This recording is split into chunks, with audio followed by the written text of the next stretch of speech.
தமிழர்களுக்கு ஜம்மு காஷ்மீர் மக்கள் எப்படி சார் உதவி பண்ணாங்க? அது வந்து காஷ்மீர் மக்கள் எவ்வளவு மென்மையானவன்னு சொன்னாக்கா, அது யார் மதம் ஜாதி யாரும் பார்க்கறவங்க. கீழே டாக்ஸி ஸ்டாண்ட் வந்துட்டோம். டாக்ஸி ஸ்டாண்ட் வந்த உடனே அங்க இருந்த மக்கள் எல்லாமே வந்து சூழ்ந்துட்டாங்க.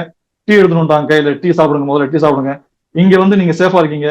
எங்களை தாண்டி தான் இங்க சப்போஸ் குண்டு வந்துச்சுன்னா கூட எங்களை தாண்டி தான் உங்களை சுடணும் அப்படின்னு சொல்லி அந்த அளவுக்கு வந்து கண்டாண்டாங்க. எங்க போனாலும் வந்து போய் பார்த்த உடனே வந்து கண்டுபிடிச்சு, நீ யாரு என்ன பேர்லாம் கேட்கறதில்ல, கண்டுபிடிச்சு எங்க இருந்து வரீங்க, சென்னையில இருந்து வரோம், தமிழ்நாடு இருந்து வரோம் சொன்னா, வாங்கினேன் வீட்டுக்கு வாங்கினேன், வீட்டுக்கு வந்து சாப்பிட்டு போங்கண்ணே, ஏன் நீங்க ஹோட்டல்ல ரூம் எடுக்கிறீங்க, வந்து வீட்டுல தங்குங்கண்ணே, நீங்க அவரும் கேள்வி. ஆமா, அந்த அவ்வளவு மென்மையான அவங்க அவ்வளவு எப்படி அவங்களுடைய விஷயம் சொல்லணும்னு சொன்னாக்கா, ஒரு மனிதநேயம் மனிதாபிமானம் அப்படின்றத அங்கதான் போய் பார்க்கணும்.